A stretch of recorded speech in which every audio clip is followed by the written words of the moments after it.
Like most runners today, nag-start akong running journey na typical kayo.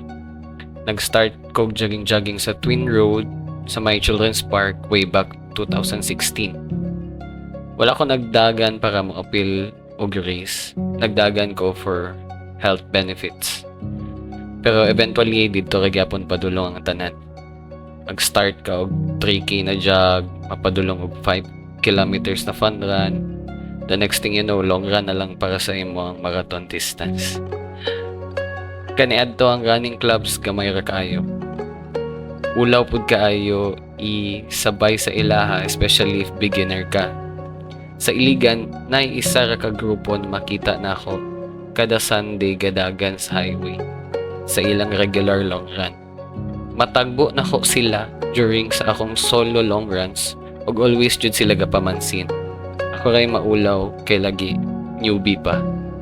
Per one time nagtagbo mi sa Twin Road sa isa sa ilang membro. Per actually, siya day ang founder sa ilang running club. Siya ang barefoot runner na si Sir Bobby Temonera. Nagkasabay mi og pila ka laps sa Twin Road. Nagtabi ginagmay about sa running and eventually iya kong gi-invite og trail run. During that time, wagani ko kabalon sa trail run. Pero since curious man, nisabay ko. Og diri na nag-start akong journey with Iligan Trail Runners. Sa una, ang pag-join sa Iligan Trail Runners is simple ra. Magingon lang ka kang Sir Bobby na naka-intention na mo join sa group, i-require ka niya na mo sabay og tulo ka 21 km na trail run. Kung mahuman ni mong tulo, member na ka. Ana ka simple. Kini na initiation process gibuhat para makaila-ila sa mga older members ang mga new members. Ug para pud mapakita sa new members ang ilang commitment na mo join sa group. Niabot ang panahon na ako na in charge sa pagdawat sa mga bagong members. Pero pila pud ka tuig na wala mi new members since wala palagi ang running boom or running era. Wala jud pud mi ga-recruit og new members. Lipay nami sa among gamay na running club magdagandagan sa bukid sa Pugaan. Niabot ang 2023 ug naay new batch of aspirants na willing mo join sa group. At this point, wala na jud unta mi gadawat og new members. Pero since persistent sila, maong ako silang gihatagan og challenging na initiation. Which is mao ang 3 times Nabitas challenge. Ang challenge is mo summit sa Nabitas 3 times in 1 day. Ang total distance ana is 38 kilometers ug naay 2,800 meters na elevation gain. Proud kay ko sa ilaha kay majority sa batch 2023 kay nihuman jud sa challenge. Ug after sa final ascent nila sa Nabitas, automatic member na sila sa ITR. This year, na ay new batch na gusto mo sunod sa ITR. Mostly bago sa trail running. Makalingaw na daghan na kayo interested sa trail running compared sa mga previous years. Para sa batch 2025, ako silang giatagan og new challenge. Mas bubo compared sa 2023, pero challenging gihapon since daghan sa ilaha kay bago lang sa trail run.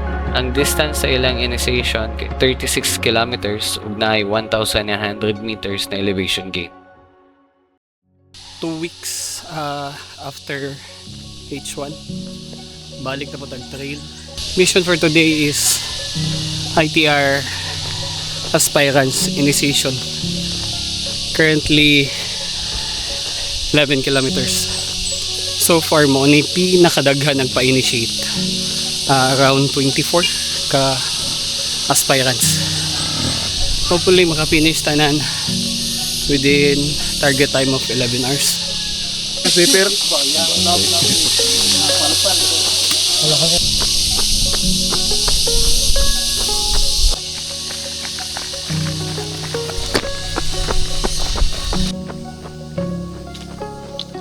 Nangaon na sila kay mubo kang climb na next.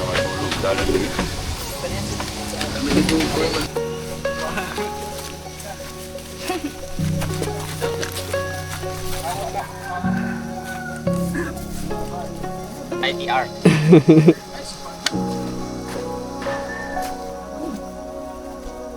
Yes, so,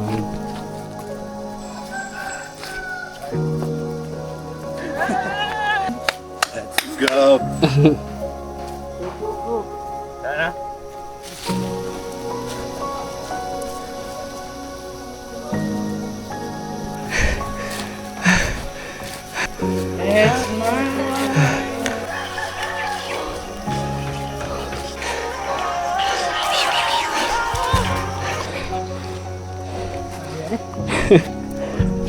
Lord. Ano yung makanang sipit?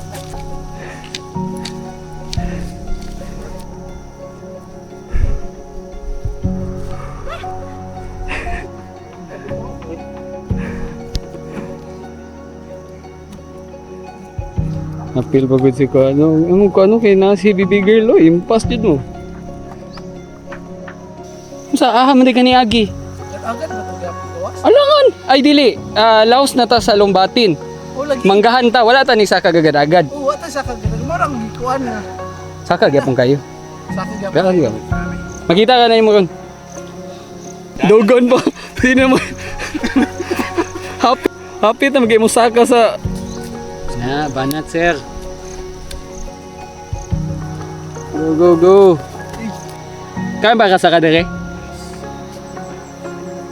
My first. Hindi ka magmahay dere. Yes, good. Pwede mo first time dere page di ba? Oo. Karon ko balik nga.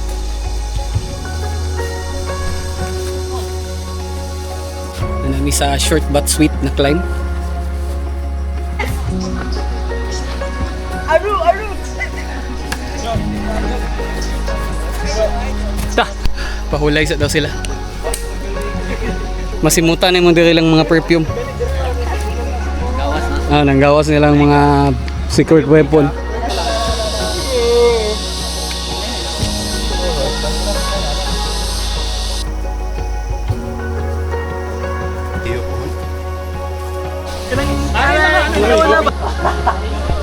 Mount Agad-Agad, Mountaineers Canteen.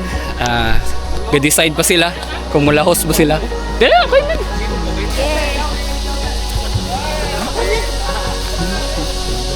Pagyadi gid madam, may jud kay mo. May jud kay bagi sa trail sa dahon. Hapit. Kato nawalang isa. Wala nakita lang. Kita pinagbabawal na technique bay. Mo nakatuon na. Oh, carbon lang.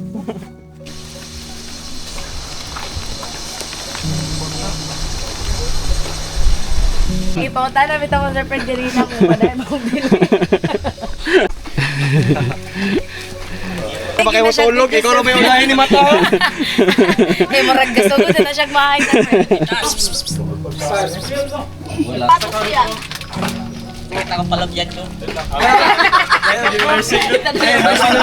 Ayan, zero, Sir Fred. Yawa nakadagan nagag-30k na babayi na ka. Sana siya malupyan. Mar!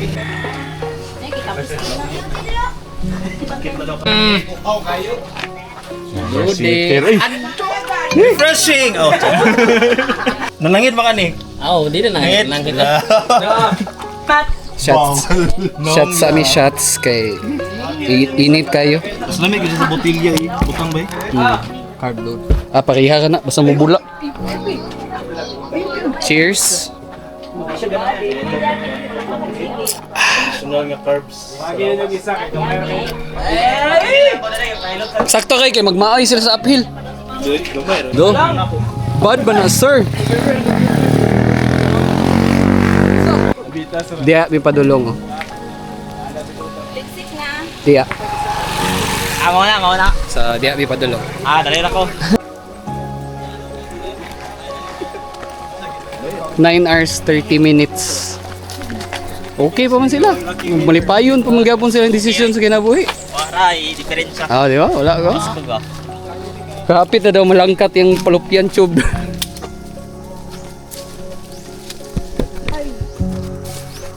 Balik na migsakag na bitas. ITR initiation update.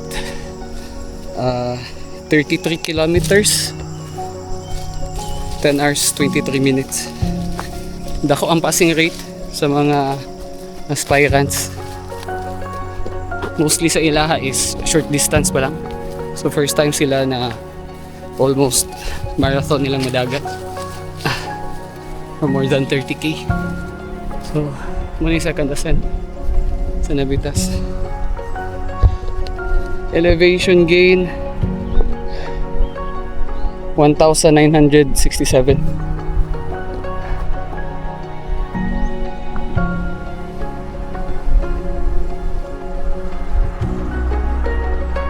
Right? So, mga unsa mo ilang Uncle to Kuya sa mo ang lunch na nahimo ng di mo po panihapon pero alas 2 na. Okay, let's go. Okay, kompleto na. Right?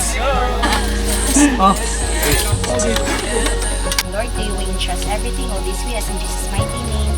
Amen! Happy birthday! Gilang, kambyo! Hindi naman. Ito rin eh, atoy.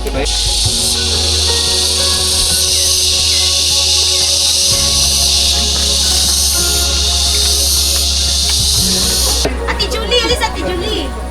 Nice one. Ay, by fair sa Gabi ba halos wala. Ang manok ni Kaon pug manok. That's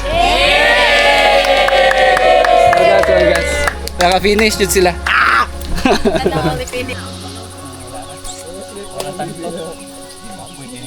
Sleep well. Yeah. So niulan na 5:06 PM. Final distance 42 kilometers. 2,254 elevation gain. Congrats newly initiated ITR members. Congrats.